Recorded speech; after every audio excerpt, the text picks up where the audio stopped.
नमो नमः. मी वैष्णव गायत्री जोशी आपल्या सर्वांचं सहर्ष स्वागत करते.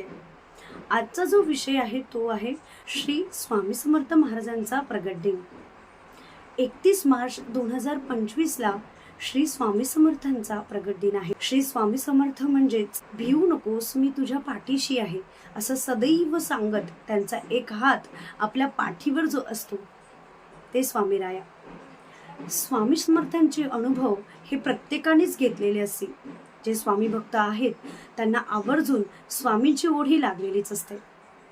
स्वामी हे त्यांच्या श्वासात असतात आणि ही स्वामी अनुभूती नक्कीच आपल्याला देत असतात. अशा श्री स्वामी समर्थ महाराजांचा प्रगट दिन येतोय. तर या प्रगट दिनाला आपण त्यांचा आशीर्वाद कशा प्रकारे घेऊ शकतो आणि या प्रगट दिनानिमित्त आपण अधिक सेवा कशी करू शकतो हे आपण जाणून घेणार आहोत. श्री स्वामी समर्थ नेहमी चमत्कार स्वरूपात आपल्या सोबत असतात.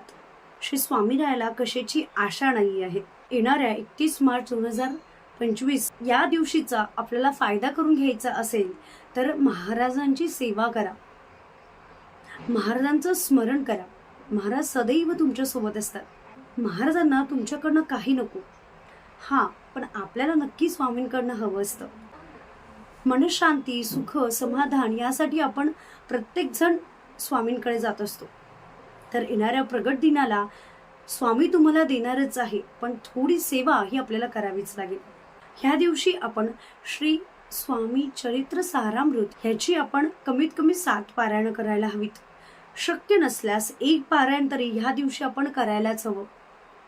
सोबतच श्री स्वामी समर्थ, श्री स्वामी समर्थ, श्री स्वामी समर्थ या प्रकारे आपण श्री स्वामी समर्थांचं नामस्मरण करावं. शक्य असल्यास आपण कमीत कमी 11 माळी अथवा 21 माळी कराव्यात.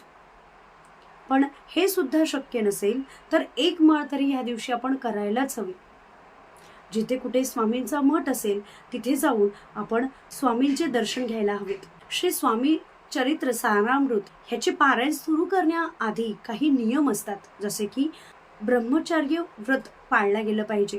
सोबतच काही पारायण आपण करतोय त्याचा संकल्प सोडवला गेला पाहिजे. हा संकल्प ब्राह्मणांकडून सोडून घ्यावा. त्यानंतरच याचं पठण आपण सुरू करावं. ह्या छोट्याशा 2 उपाय करून सुद्धा तुम्ही स्वामींचा प्रगट दिन जो येतोय त्याचं द्विगुणित फळ नक्की घेऊ शकता. व्हिडिओ आवडल्यास व्हिडिओला नक्की लाईक करा, शेअर करा, सबस्क्राईब करा. तुम्हाला इतर माहिती हवी असल्यास तुम्ही आमच्या कमेंट बॉक्समध्ये नक्की सांगू शकता. श्री स्वामी समर्थ.